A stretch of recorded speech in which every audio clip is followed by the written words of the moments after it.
신앙생활을 잘하려면 하나님과 관계도 잘 맺어야 하지만 사람들과 관계도 잘 맺어야 합니다. 교회 생활이 즐거우려면 교회 성도들과 관계가 좋아야 합니다. 그러면 교회가 좋아지고 믿음도 잘할 수 있습니다. 그런데 교회 성도의 관계가 좋지 않으면 믿음도 잘할 수가 없고 시험이 자꾸만 들게 됩니다. 그런데 우리가 관계를 잘 맺으려고 하면은 교만하지 않고 겸손해야 돼요. 교만할 사람을 좋아할 사람은 별로 없어요. 그런데 사람들은 자꾸만 교만해지려고 하는 그런 마음이 있습니다. 그래서 교회 안에서도 교만해지려고 하는 마음이 있고 높아지려고 하는 마음이 있고 인정받으려고 하는 마음이 있고 대접받으려고 하는 마음이 있어요. 그래서 이런 마음, 이런 욕구가 충족되지 않으면은 실망하게 되고 상처받게 되고 시험 들고 낙심하고 또 흔들리고 믿음이 떨어지게 되고 그런 경우들이 종종 많이 있습니다. 우리만 그런 게 아니고 빌립보 교회 성도들도 그런 것 같습니다. 그렇기 때문에 바울은 이 빌립보 교회 성도들에게 교만하지 않고 겸손하게 신앙생활 할 것을 지금 권면하고 있다라는 것이 빌립보 교회 성도들이 그리스도 예수의 마음을 가지라라고 말씀을 하고 있습니다. 그러면은 빌립보 성도들에게 그리스도 예수의 마음을 가지라고 했는데 그리스도 예수의 마음, 어떤 마음을 가지라고 했을까요? 사랑도 있을 수 있고 자비도 있을 수 있고 많은 마음이 있을 수 있는데 오늘 빌립보 교회 성도들에게 가지려고 한 예수님의 마음은 바로 겸손이다라는 것을 우리가 볼 수가 있어요.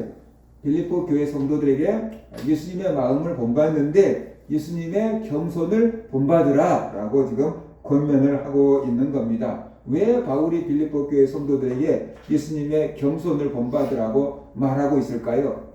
빌립보 교회 성도들 가운데 교만한 마음이 있기 때문에 그런 것입니다. 또 교만한 마음 때문에 문제가 생긴 걸로 알고 있기 때문에 그 문제를 해결하려고 그러면 겸손할 수밖에 없다.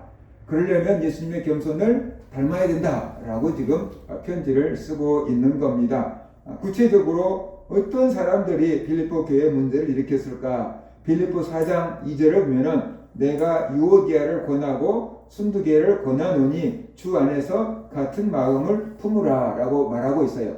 이런 내용을 보면은 유오디아와 순두계가 빌립보 교회의 중요한 여자 일꾼들이었는데 이들이 일하다가 뭔가 충돌이 일어난 걸로 보여요. 그러니까 서로 일을 하는데 뜻이 안 맞고 마음이 맞지 않아서 다툰 걸로 보이고 그들이 또 교회 중직자이기 때문에 다른 사람들에게 많은 영향을 미쳐서 빌립보 교회가 지금 좀 어지러운 상태에 있는 것 같습니다. 그러니까 바울이 이름을 들려주면서 유오디아와 순두계를 권하노니 주 안에서 같은 마음을 가지라, 한 마음을 가져라. 그래서 교회를 다시금 건강하게 만들어라 라고 권면하고 있어요. 그러니까 유오디아와 순두계 같은 사람들 아마 어떤 폐 우두머리라고 할 수도 있었을 텐데 그들이 그렇게 서로 편이 나눠져서 다투고 있는 그 저변에는 교만한 마음이 있다. 나를 드러내려고 하는 마음, 내가 옳다라고 하는 마음, 내가 최고야라고 하는 마음, 아마 그런 마음, 내 뜻이 실현돼야 돼 라는 그런 마음들이 있다라는 거죠. 그러니까 교만하지 말고 겸손한 마음을 가지고 교회에서 신앙생활하고 성도들과 관계를 맺으십시오 라고 지금 바울은 말하고 있는 거죠. 그러면서 예수님의 겸손을 이게 모범으로 제시합니다. 예수님이 누구인가? 예수님은 어떻게 겸손해졌는가? 그 얘기를 하고 있는데 예수님은 하나님의 본체다라고 말하고 있어요. 그러니까 예수님은 하나님이다. 그 얘기를 지금 하고 있는 거예요. 예수님은 하나님의 본체다. 그런데 하나님과 동등됨으로 여김을 받지 않으셨다. 그러니까 예수님은 하나님이니까 하나님과 같이 영광을 받으실 수 있는 분이다라는 거죠.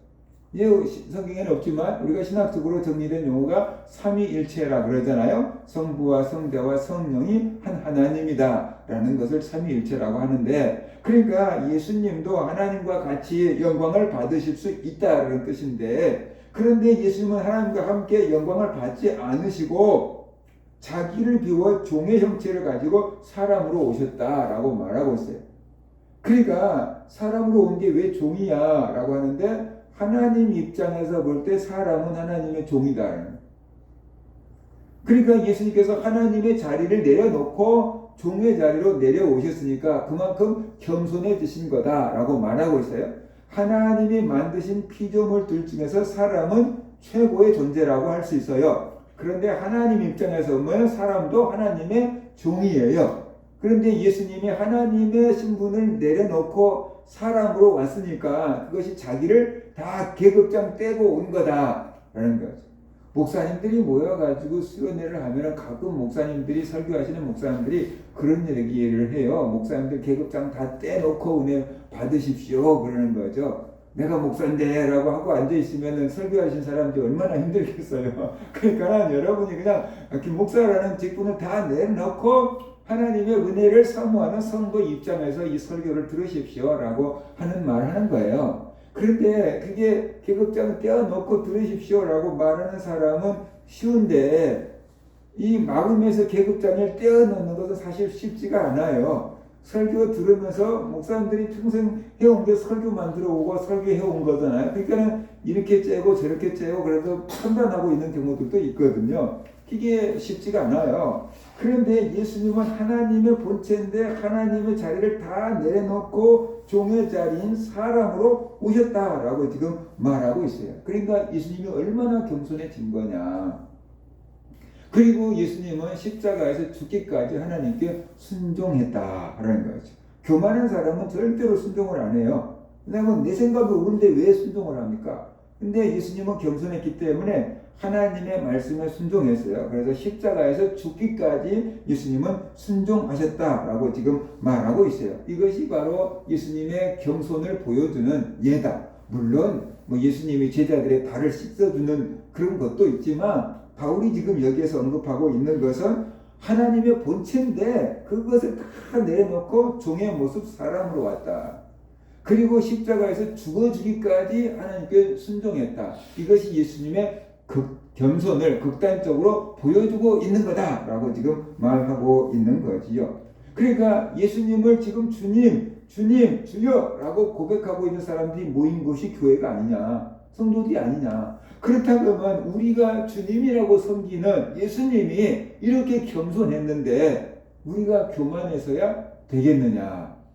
그 얘기를 하고 있는 거죠. 아니 주인이 겸손한데 종이 교만해버리면은 이건 진짜 이상한 거 아니냐라는 거예요. 그래서 예수님이 이렇게 겸손했는데 그 예수님을 믿고 따르고 닮아간다고 하는 성도들이 교만할 수 있겠느냐. 절대로 교만해서는 안 된다라고 지금 바울이 권면을 하고 있다라는 것이에요. 그래서 이 성도들도 교회에서 신앙생활 할 때 나의 주님인 예수님이 이렇게 겸손했는데 내가 교만할 수는 없다라는 마음을 가지고 겸손한 마음을 가지고 교회 일을 하고 겸손한 마음을 가지고 성도들을 대해야 한다라는 것이에요. 그것이 주님을 닮아가는 것이. 겸손하면은 주님을 닮아가는 것이고 교만하면은 마귀를 닮아가고 있는 거예요. 왜냐 그러면은 마귀는 하나님이 만든 천사장인데 그게 하나님의 자리에 오르려고 하나님과 대적했다가 하나님을 대적했다가 쫓겨나서 마귀가 됐다 그러잖아요. 그러니까 마귀가 된 근본적인 마음은 교만한 거죠. 나도 하나님 역할을 할 수 있을 것 같은데 라는 그 교만함 때문에 마귀가 된 거잖아요. 그래서 마귀가 들쑤시는 사람들은 다 어떻게 돼요? 교만해지는 거죠. 그 물을 먹고 그 생각으로 무장이 되니까 막 교만해지는 거죠. 아무것도 아닌데 막 교만해요. 그게 이제 마귀를 닮아가고 있는 거예요. 그런데 하나님의 본체이신 예수님은 겸손하게 사람의 모습으로 오셨고 십자가에서 죽어지기까지 겸손했으니까 예수님을 닮으면 어떻게 돼요? 자꾸만 겸손해지는 거죠. 예수님의 영이 성령이잖아요. 그래서 성령 충만을 받을수록 어떻게 돼요? 겸손해지는 거죠. 그러니까 그 사람이 기도하고 은혜 받았다. 그런데 자꾸만 교만한 모습을 나타낸다. 그러면은 은혜를 제대로 받은 것이 아닐 수 있다라는 것을 우리가 알아야 돼요. 저 사람이 은혜를 받았는데 막 겸손해져. 은혜를 그렇게 많이 받고도 겸손해. 그러면 저 사람은 진짜로 은혜를 받았구나 라고 우리가 볼 수 있어요. 왜냐 그러면 나무는 열매를 보고 안다 그랬잖아요. 그러니까 교만한 열매를 맺으면 저거 지금 사탄한테 조종을 당하고 있는 거구나. 겸손한 열매를 맺으면 저 예수님 성령을 받아서 이렇게 겸손해졌나 보구나. 예수님을 닮아가고 있는가 보구나 라고 우리가 평가할 수가 있다라는 거예요. 그래서 우리가 교만해지려고 하는 마음을 내려놓고 겸손한 마음을 가지고 섬겨야만 한다라는 것이, 교회에서 주일을 할 때 우리가 교만한 마음을 먹을 사람들이 많거든요. 큰 교회 가서 보면은 내가 이 교회를 지었다고, 내가 이 교회 설립 멤버라고, 뭐 그런 사람들이 있어요. 내가 여기에 뭐 장로라고 라고 하는 사람들도 있고, 아무튼 내가 이 교회에서 제일로 헌금 많이 한다고, 내가 이 교회에서 제일로 봉사 많이 한다고, 이 교회 내가 없으면 안 된다고 그렇게 말하고, 또 은연중에 그렇게 표현하는 사람들도 있거든요. 근데 이게 바로 교만한 마음이다라는 거죠. 모세가 없으면 이스라엘은 아무것도 못할 것 같았거든요. 그런데 모세가 없어도 어떻게 돼요? 하나님은 여호수아를 통해서 여전히 일하시잖아요. 그러니까 교회는 목사가 없어서 안 돼, 그거 아니고, 장로가 없어서 안 돼, 그게 아니에요. 교회는 하나님이 안 계시면 안 되지만 하나님만 계시면 되는 거예요. 사람 한 사람 없어도 하나님만 계시면 되는 거예요. 근데 사람이 하나님 자리에 서가지고 내가 없으면 이 교회 안 돼, 그런 마음을 먹고 이 교회에서는 나만 일한다고 이렇게 마음을 먹는 것 자체가 교만일 수 있다라는 것을 우리가 알아야 돼. 설령 자기가 아무리 많은 봉사를 하고, 설령 자기가 아무리 많은 헌금을 한다고 할지라도 남들이 저 장로님 안 계시면 우리 교회 유지 안 되지 라고 남들이 말한다고 할지라도, 무슨 소리야 이 사람아, 하나님이 주신 것 갖고 하나님께 드린 거지, 이렇게 말씀을 하는 게 옳은 거지, 나 없으면 진짜 안 되지 이렇게 말한다 그러면 그건 올바른 신앙이 아니다라는 거죠. 누가 뭐라 해도 저 사람이 우리 교회에서 제일로 많이 봉사해. 그래서 아이고 권사님이 아니면 우리 교회가 유지가 안 되죠. 권사님처럼 봉사를 많이 하신 분이 없지요. 이렇게 주변에서 칭찬을 한다고 할지라도, 무슨 소리야, 하나님이 건강을 주시니까 내가 봉사하는 거지, 하나님이 건강 주시지 않으면 내가 어떻게 하겠어, 다 하나님이 주신 힘으로 하는 거야. 이렇게 할 때 그 사람이 진짜 은혜 받은 사람이고 진짜 봉사하는 사람이지, 그걸 인지 알았어? 라고 이렇게 말한다 그러면은 그건 진짜 이상한 거잖아요. 그래서 남들이 칭찬을 하고 인정을 할지라도 우리는 하나님께 영광을 돌리는 그 믿음이 진짜 믿음이고 섬김이고 봉사인 거죠. 근데 남들이 인정도 안 해주는데 내가 제일 많이 하는데 왜 인정 안 해줘? 왜 안 알아줘? 그런 식으로 가지고 시험에 들고 흔들리고 그런다는 것은 그 사람 마음속에 인정받고자 하는 욕구, 존경받고자 하는 욕구, 그 교만한 마음이 이렇게 들쳐 올라오기 때문에 섭섭한 거다라는 거죠. 기대를 안 하면은 실망할 것도 없잖아요. 근데 기대를 잔뜩 알아줄 거라고 잔뜩 기대를 했는데 안 알아주면 어떻게 되죠? 그러면 속상하고 실망이 된 거예요. 근데 기대를 아예 안 하고 하면은 알아주면 그런 것보다 몰라도 실망할 것도 없다라는 거죠. 그래서 우리가 교회 섬기고 봉사할 때 바른 자세, 바른 마음을 가지고 섬기고 봉사해야만 된다는 것이. 그러면 내가 이렇게 섬기고 봉사하는데 아무도 안 알아주는데 속 안 상해요? 속상하지. 이렇게 얘기할 사람도 있거든요. 집안에서 보면 그래요. 형제들이 많다고 하면 며느리들이 많을 수 있는데, 그 며느리들 중에서 명절 때 되면 일을 참 열심히 많이 하는 며느리가 있고, 그 입으로만 막 이렇게 하는 며느리도 있고, 늦게 와가지고 또 가져갈 음식을 준비한 음식을 다 갖고 가는 며느리도 있고, 별하는 며느리들이 많이 있어요. 우리 집도 며느리들이 많잖아요. 그러니까 아무튼 그래요. 열심히 일하는 며느리가 있고, 와서 입으로만 얘기하는 며느리가 있고, 어떤 며느리는 돈만 좀 주는 며느리가 있고, 어떤 며느리는 음식만 정말 맛있다, 이거 내가 좋아하는 건데 내가 가져가도 되죠? 가져가는 며느리가 있고, 그다음에 며느리가 다 있단 말이에요. 그처럼 교회 성도들 중에서 그런 사람들이 얼마든지 있을 수가 있잖아요. 그런데 제일 중요한 건 뭐냐 그러면, 주님의 일을 할 때는 다른 사람이 몰라줘도 하나님이 알아주면 된다는 거예요. 하나님이 알아주면 되는 거예요. 목사님이 몰라주실 수 있죠. 권사님이나 장로님이 몰라줄 수 있죠. 아니 교사가 봉사하고 헌신하는데 학생들이 몰라줄 수 있죠. 뭐 철없으면 몰라줄 수 있어요.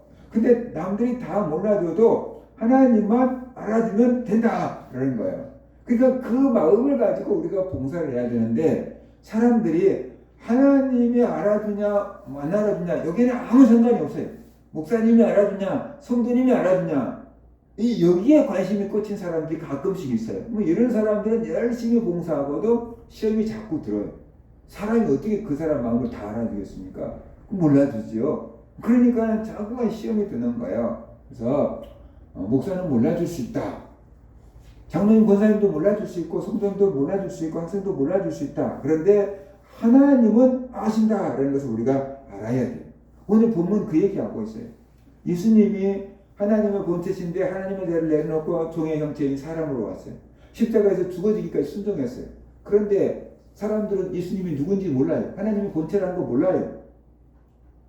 그런데 하나님이 다 알았다는 거예요. 그래서 하나님이 예수를 높여줬는데 어떻게 높여줬는가 봐라 라고 바울은 지금 말하고 있는 거예요. 하나님께서 9절 보세요. 이름으로 하나님이 그를 지극히 높여 모든 이름 위에 뛰어난 이름을 주사라고 말하고 있어요. 하나님께서 예수님의 겸손을 다 보고 계셨고 다 알고 계셨다는 거예요. 그래서 사람들은 예수님을 몰라보고 십자가에 못 박아 죽였지만 하나님께서 예수님의 이름을 모든 이름 위에 뛰어난 이름을 주셨다. 그 모든 이름이라는 건 뭐냐 그러면 이 세상 천지에 있는 모든 것들이 다 이름이 있잖아요. 아담이 다 이름을 지어줬잖아요. 근데 그 모든 이름보다 어떻게 돼요? 뛰어난 이름, 아름다운 이름, 권세 있는 이름을 받았다라는 것이. 그래서 예수님에게 뛰어난 이름을 주셨다는데 그게 무슨 뜻입니까? 10절 보세요. 하늘에 있는 자들과 땅에 있는 자들과 땅 아래에 있는 모든 자들로 모든 무릎을 예수의 이름에 꿇게 하시고 그랬어요. 예수님에게 뛰어난 이름을 주셨어요. 다시 말하면 높은 이름을 주셨어요. 그러니까 예수님보다 낮은 것들은 전부 예수님 앞에 무릎을 꿇어야 되지요. 그럼 예수님보다 낮아져서 예수님 앞에 무릎을 꿇어야 될 것들이 누구냐? 그러니까 하늘에 있는 자들, 땅에 있는 자들, 땅 아래에 있는 자들 딱 이렇게 말하고 있잖아요. 그러니까 이게 하늘, 땅 아래 근방에서 있는 온 우주에 있는 것 다 말할 수 있어요. 온 우주에 있는 것들이 다 예수님의 이름 앞에 무릎을 꿇게 하셨다. 그러면 하늘에 있는 자들 그러면은 천사들이나 악령들을 우리가 볼 수 있는 거고 땅에 있는 자들 뭐 사람과 모든 동물들을 말하고 있는 거고 그저 땅 아래 있는 자들 뭐 수중 생물들까지 다 얘기를 한다 그러면 그 모든 피조물들이 다 예수의 이름 앞에 무릎을 꿇게 하셨다는 거예요. 그래서 이 11절 보면 무릎을 꿇고 뭘 하게 했냐 그러면 모든 입으로 예수 그리스도를 주라고 시인하여 하나님 아버지께 영광을 돌리게 하셨느니라 그랬어요. 그러니까 하늘에 있는 것들, 땅에 있는 것들, 땅 아래에 있는 모든 것들이 무릎을 꿇고 예수님을 그리스도라고 시인할 거라는 거예요. 예수님을 그리스도라고 시인하게끔 만들었다라고 말씀을 하고 있는 겁니다. 그러니까 예수님을 최고의 왕의 자리에 올려놓으셨고 하나님의 본체, 원래 본체의 자리로 회복시켜 주셨다라는 뜻으로 우리가 이해할 수가 있는 겁니다. 그래서 지금은 사탄이 저렇게 예수님을 대적하고 있고 복음을 대적하고 있지만 마지막 때가 되면은 결국 사탄도 다 예수님 앞에 무릎을 꿇고 예수님을 주로 시인할 거다. 그런데 그 시인에서 그놈이 구원을 받는 건 아니고 인정할 수밖에 없다라는 거죠. 예수님의 권위 앞에 인정할 무릎을 꿇을 수밖에 없다. 예수님이 승리자다라는 그 얘기를 하고 있는 겁니다. 모든 만물이 예수님을 주라고 시인한대요. 그래서 하나님 아버지께 영광을 돌리게 하셨다. 이게 이상하잖아요. 생각해 보세요. 예수님에게 뛰어난 이름을 주셨어요. 그래서 하늘과 땅과 땅 아래에 있는 모든 것들이 예수의 이름 앞에 무릎을 꿇게 하셨어요. 그러면 영광 받는 이는 누구일까요? 예수님이어야 되거든요. 온 세상에 있는 모든 것들이 예수 이름 앞에 무릎을 꿇으니까 누가 영광을 받아야 돼요? 예수님이 영광을 받아야 돼요. 그런데 11절에 보면은 모든 입으로 예수 그리스도를 주라 시인하여 하나님 아버지께 뭐래요? 영광을 돌리게 하셨느니라. 그러니까 모든 만물들이 예수를 그리스도라고 고백하고 시인하고 그 앞에 무릎을 꿇게 되는데 그것이 하나님께 기쁨이 되고 영광이 된다라고 말하고 있어요. 왜 그럴까요? 왜 모든 만물이 예수 이름 앞에 무릎을 꿇는데 왜 그게 하나님께 기쁨이 되고 영광이 될까요? 예수님은 하나님의 본체, 오늘 본문 말씀을 보면 다른 데로 보면 예수님은 하나님의 아들. 아들이 잘 되면 부모가 어떻게 돼요? 영광을 받지요. 아들이 잘 되면 부모도 어떻게 돼요? 내가 잘 된 것보다 더 기쁘지요. 그러니까 하나님이 기쁘다라는 거예요. 그리고 모든 만물이 예수 이름 앞에 무릎을 꿇게 하신 분이 누구예요? 하나님이죠. 그러니까 하나님의 뜻이 이루어진 거죠. 하나님의 뜻이 이루어진 거예요. 그러니까 모든 만물들이 예수 이름 앞에 무릎을 꿇고 예수님을 주로 시인할 때 하나님이 영광을 받으신다. 그것이 하나님께 영광을 돌리는 거다라고 지금 말씀을 하고 있어요. 그러면은 바울은 왜 예수님의 낮아짐을 얘기하고 있고 예수님의 높아짐을 얘기하고 있을까요? 예수님이 이렇게 낮아졌다는 거예요. 그랬더니 하나님께서 예수님을 이렇게 높여주셨다는 거예요. 그러니까 예수님이 낮아지심을 하나님이 어떻게 알고 계셨다? 모르고 계셨다? 알고 계셨다. 예수님이 이렇게 낮아지고 순종하는 것을 하나님이 다 알고 계셨다. 그래서 정말 더 이상 낮아질 수 없을 때까지 낮아진 예수님을 더 이상 올라갈 수 없을 자리까지 올려주셨다는 거예요. 그럼 빌립보 교인들한테 이걸 갖고 무슨 얘기를 하고 있는 걸까요? 겸손해지라는 거죠. 그러면 때가 되면 하나님이 높여주실 거라는 거예요. 당신들이 스스로 높아지려고 해서 높아지면은 부작용 생깁니다. 그 말이에요. 쉽게 말하면 당신들이 스스로 높아지려고 해갖고 막 경쟁해갖고 높아지면은 누군가는 시기하고 질투하고 자기도 높아지지 못하면 시험 들고 부작용이 생긴다는 거예요. 그런데 하나님이 높여주시면은 아무런 부작용도 안 생기고 어떻게 돼요? 높아진다. 사람이 스스로 높아지려고 해서 높아질 수 없을 정도로까지 하나님이 높여주신다.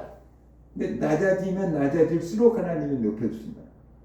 낮아지고 겸손해지는 것만큼 하나님이 높여주신다. 예수님이 최고로 낮아졌고 예수님이 최고로 겸손해졌기 때문에 하나님이 예수님을 온 우주에서 최고로 높은 자리에 올리신 거다. 그 얘기하고 있는 거죠. 그러니까 빌립보 교회 성도들 정말로 너희들이 하나님 앞에서 높아지려고 하거든. 정말로 하나님 앞에 인정받고자 한다고 한다면은 낮아져라. 그러잖아요. 예수님 말씀했잖아요. 섬기는 자가 큰 자다. 그 얘기하고 있는 거예요. 바울 얘기가 지금 그 얘기예요. 그러니까 빌립보 교회 성도들이 착각을 하고 있는 게 뭐냐 그러면은 사람들한테 인정받으려고 하는 거야. 사람들한테서 존경받으려고 하는 거야. 사람들한테서 보상받으려고 하는 거야. 그러니까 교만해지고 그게 안 되면은 속상하고 시기질투하고 싸우고 시험 들어요. 그런데 바울은 그거 다 부질없는 일이다. 사람들한테 인정받아서 얼마나 오래 가겠냐. 하나님께 인정받아야 된다는 거죠. 하나님이 높여주셔야 된다는 거죠. 하나님께 상을 받아야 된다는 거죠. 그것이 영원한 것이다. 라는 거예요. 근데 하나님께 인정을 받고 하나님께 상을 받고 하나님께 높임을 받으려고 한다면은 이 세상에서 살 때 어떻게 살아야 되냐? 교회에서 섬길 때 어떻게 해야 되냐? 겸손해야 된다. 겸손해야 된다. 사람들이 몰라줘도 실망하지 말고 하나님 바라보고 하고 그리고 내가 조금 손해보더라도 교회 덕을 위해서 양보하고 그리스도 안에서 한마음 한뜻이 되려고 애쓰고 그것이 덕을 세우는 것이고 그것이 겸손해지는 것이고 그것이 하나님께 인정을 받는 것이다. 오늘 저 사람과 내 의견이 충돌이 됐어. 그런데 분명히 내가 생각할 때 내 의견이 옳아요. 그런데 교회의 덕을 위해서 그냥 본인 뜻대로 합시다. 내 의견을 취소해 줬어. 속에서 어떻게 돼요? 내가 옳은데 부글부글 끓을 수 있어요. 그런데 하나님 보시에는 그게 아름다운 일이다. 그러는 거예요. 교회 화목을 위한 것이니까. 화목을 위한 것이니까. 형제끼리도 싸우고 다툴 수 있지요.